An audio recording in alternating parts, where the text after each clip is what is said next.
Now it's the session we are all expecting for. Now a brief introduction of the session. I'll hand over the session to the panel head. So this panel is to be headed by, as we all know, Dr. A. Thiyagarajan sir, Senior Advocate, Madras High Court, and he is going to be the moderator too of this panel. And the panelists include Dr. Mr. Balaswaminathan, ASP, former ASP of, he is going to deliberate on the US's perspective, and Mr. K.M. Vijay Kumar, cyber security expert on the technical perspective, and my dear brother Mr. M. Karthikeyan, cybercrime advocate on the legal perspective, and Mr. Na Vijay Shankar, chairman, FDPPI overall perspective. So it is a galaxy of the panelists which we are all waiting for. The first round will be headed by the panel head, Dr. Thiyagarajan sir, and including all the panelists. Each will be taking 20 minutes to deliberate on the topic which we have taken forward. And this will be moderated by the panel head, Dr. A. Thiyagarajan sir. And for the participants here, you have a question and answer session. The question and answer should be pertaining to the topic 65B of the Indian Evidence Act 20. And I request every one of you to write down the questions in one of the papers given.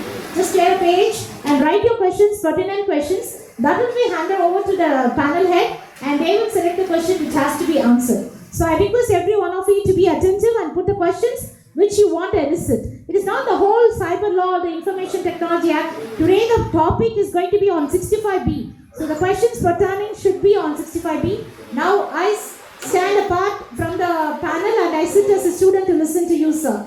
Best wishes. It's over to Dr. A. Thiyagarajan sir, and there are hand mics given, so the panel can use the hand mics as well.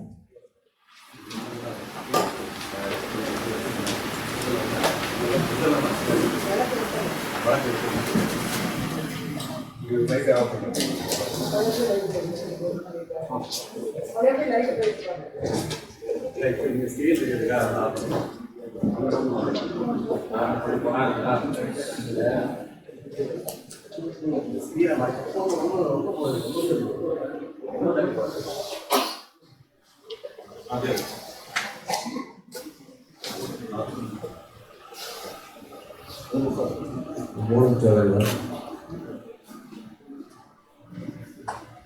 Cyber Society of India.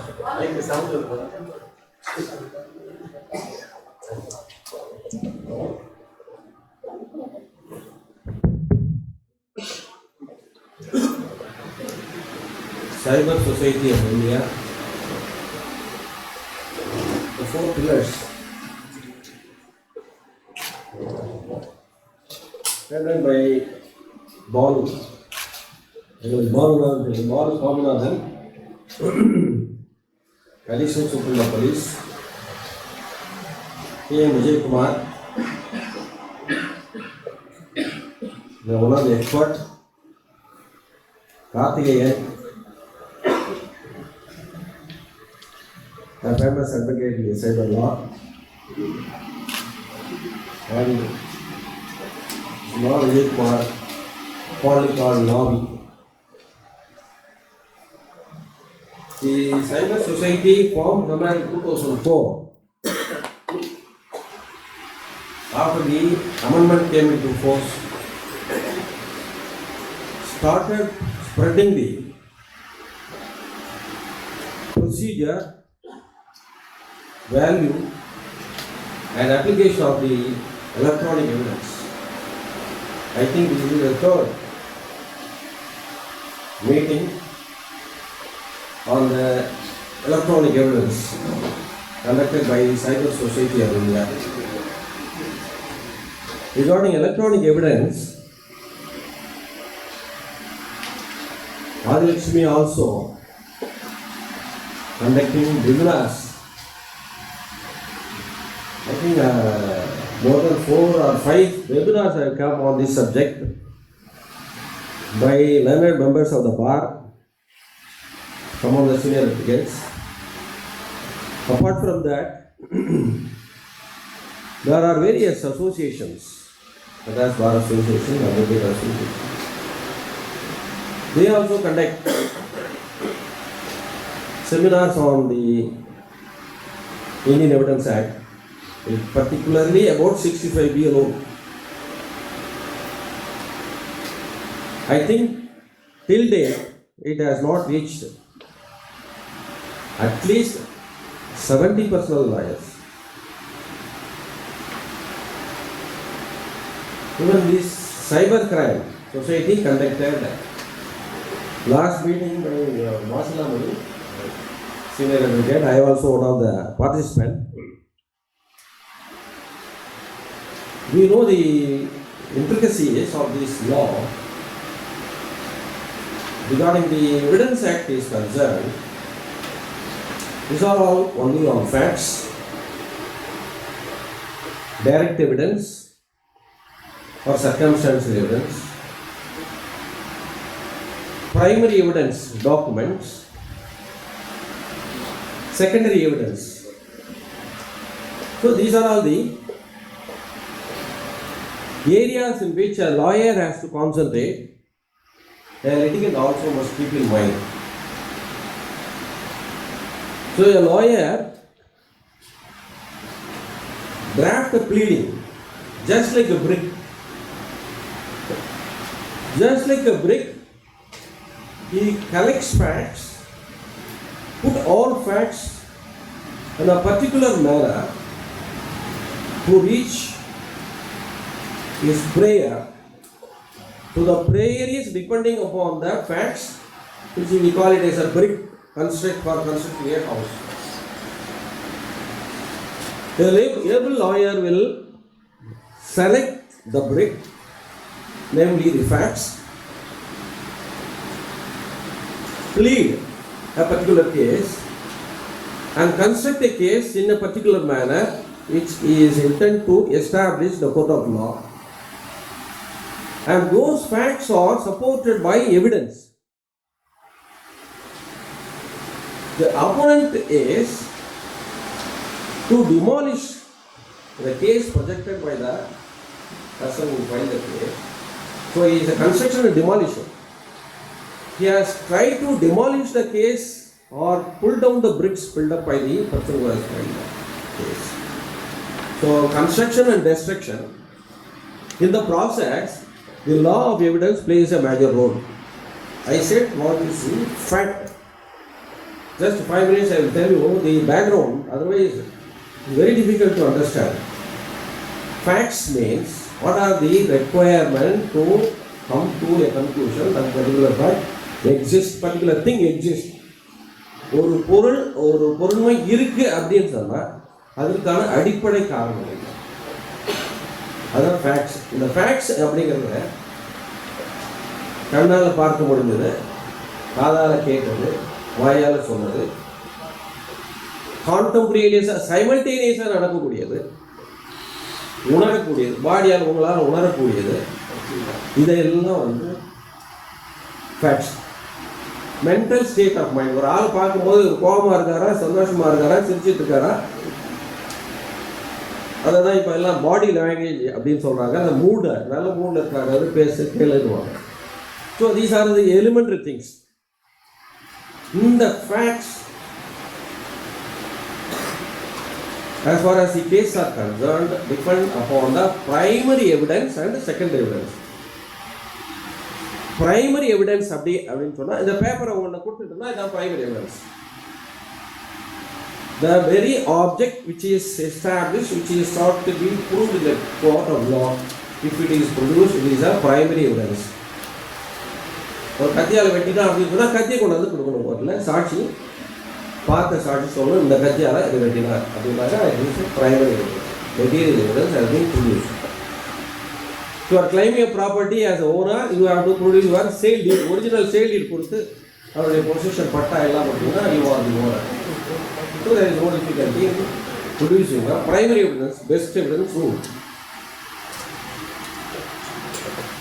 The secondary evidence வரும்போது தான் இந்த பிரச்சனைகள்லாம். Law permits you can give secondary evidence. What are the secondary evidence? Survey copies, photo copies taken into from the any mechanical process compared.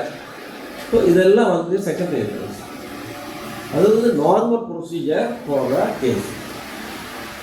இந்த 65B 2000 வரும்போது என்ன சொல்லுவோம், electronic evidence. எல்லாரும் cellphone almost